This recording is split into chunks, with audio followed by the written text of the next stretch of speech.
morning, everyone. Gosh, I'm so happy to be here with you.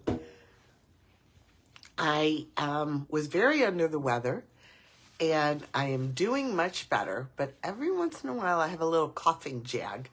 So I may raise a finger, put myself on mute, and spare you the lovely demonstration of the coughing. Okay?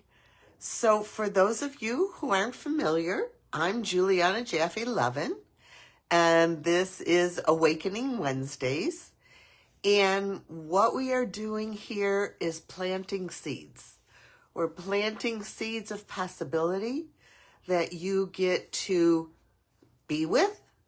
And what I always say is if it fits, wonderful. Come enjoy, drink from the well, and just take it all in. If it doesn't fit, that's okay. Then move on. You'll find what fits for you. Our main theme that we're working with is finding the voice that tells you your deepest truth. And getting some tools in maybe how to be true to that voice. Because one of the hardest things is, we have all this pressure from outside. So that's what we're doing here. And I want to thank those of you who shared with me some of how you're using what we're talking about and where it's going for you. That's so wonderful. One of the things about this platform, it's very odd for me after years of working one-on-one and in small groups, or even if I'm doing a live thing, I can see the people, is I have no feedback at all. So, which in a way is a new challenge for me, but it really invites me to listen to my true voice while this is going on and make sure that I'm doing what is in alignment with my deepest truth. So we're doing that together in this forum. So I know we talked a lot last week about some tools and how you might notice your voice, your true voice. If anybody has more experience that they'd like to share, please feel free to put it in the comments. And I'd love feedback, just would love feedback. There's, I put out there yesterday very late, so I apologize for the late timing, that today we were going to talk a little bit about how to hold ourselves and our heart in the midst of a pretty chaotic world right now, and one that can be very disturbing and creating a lot of upheaval in us. And I want to put out there a view to look at and experience what's going on from a very different perspective. And it is the perspective of what is happening in the collective, it's really in our whole world, is part of a great transformation, a great change.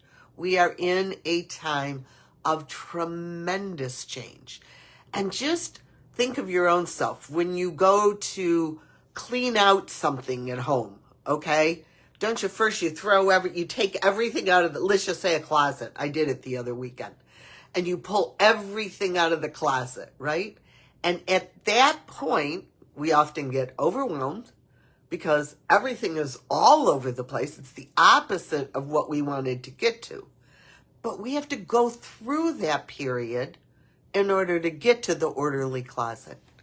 And I didn't even know that metaphor was going to come.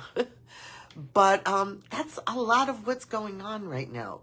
Years and years of working with people one-on-one and couples and families, I witnessed this, in my own self, I witnessed this over and over. When we are getting ready for a big change, first of all, we often kick, scream, yell, get ugly, do all kinds of things that are completely not in alignment with where we're going, okay?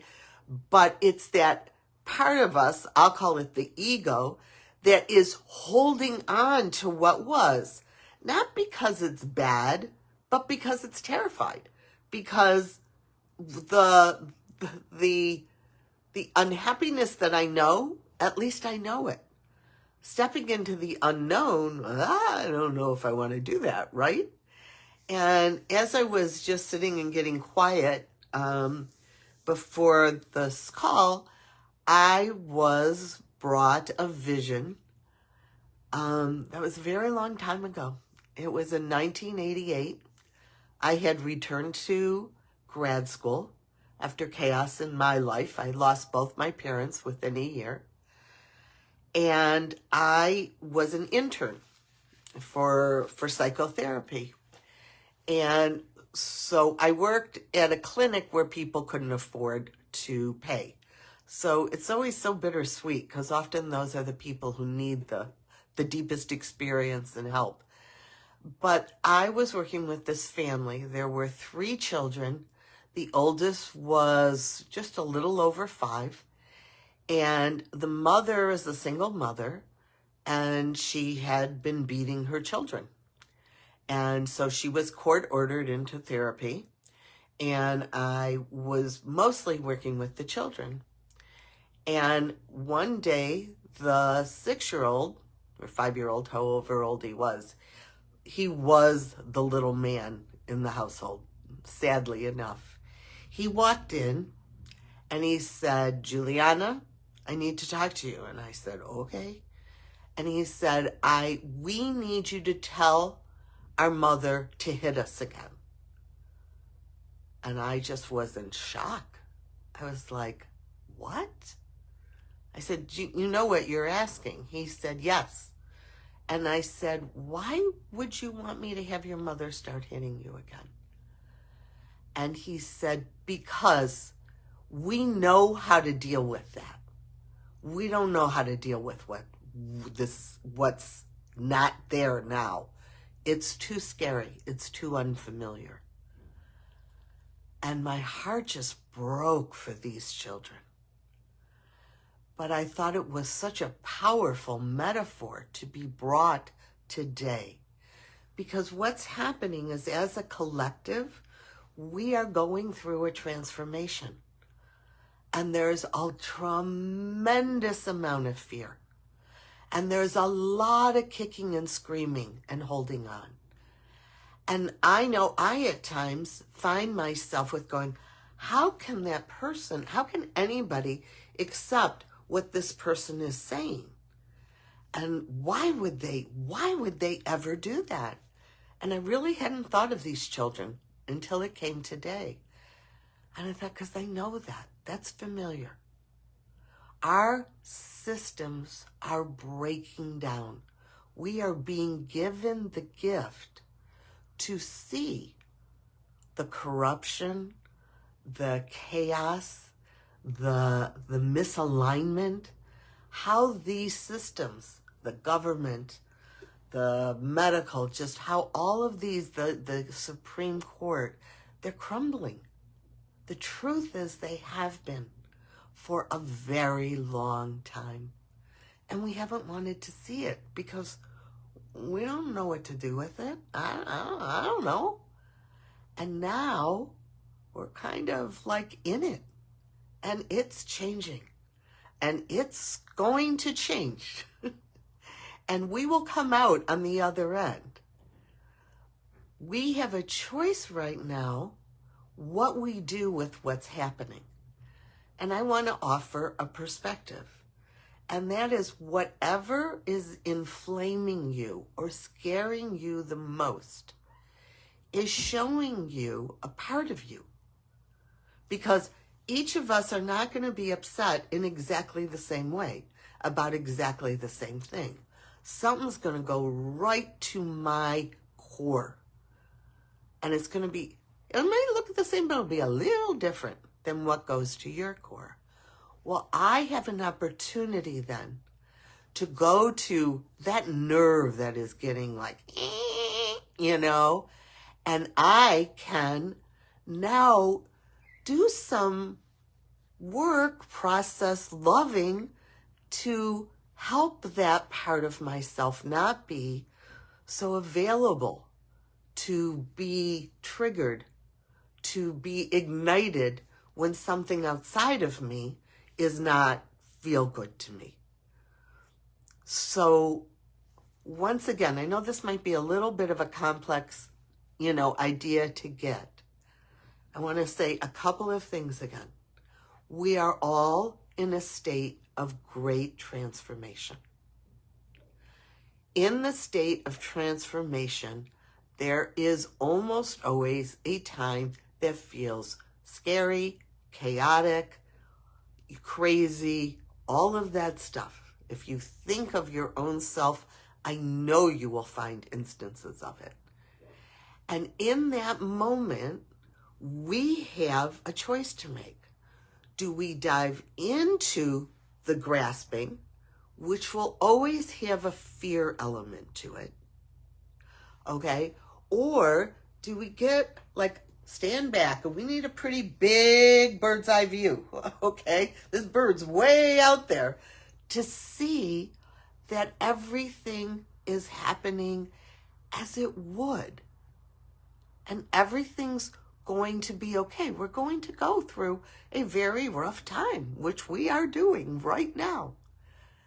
What the world does not need is more fear and more anger.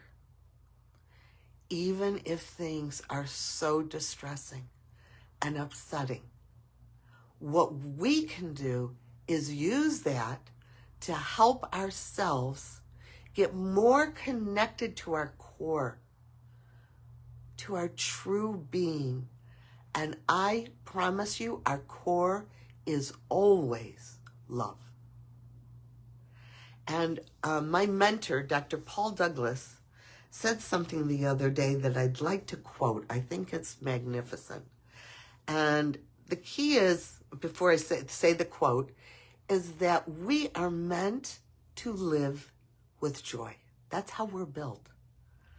And you know that because when you feel in alignment, you are so joyful. And when you are joyful, you are almost always in alignment. True joy, not surface fuzzy joy. That down to your core joy. Okay? Lots of new concepts here. So the quote is, if we're using our will, okay, our will, I'm going to do something about this. I want, whatever that is, in alignment with our heart, it brings joy. If not, it will bring stress. And it's another way to gauge, am I listening to my true voice? Am I finding my true self? The more we find our true self, the more we live in joy. And it's wonderful. So really disturbing, distressing things can be going on. You're not pretending they're not going on. You're just connecting with your inner alignment, your true heart, and you're feeling the joy. I wish you a wonderful week. And chew on all of this. Send comments to me. It's okay if you tell me that's bullshit. Whatever it is, let it move you and tell me where it goes. Take care, everybody. Thank you for being with me, live or later on. Bye-bye.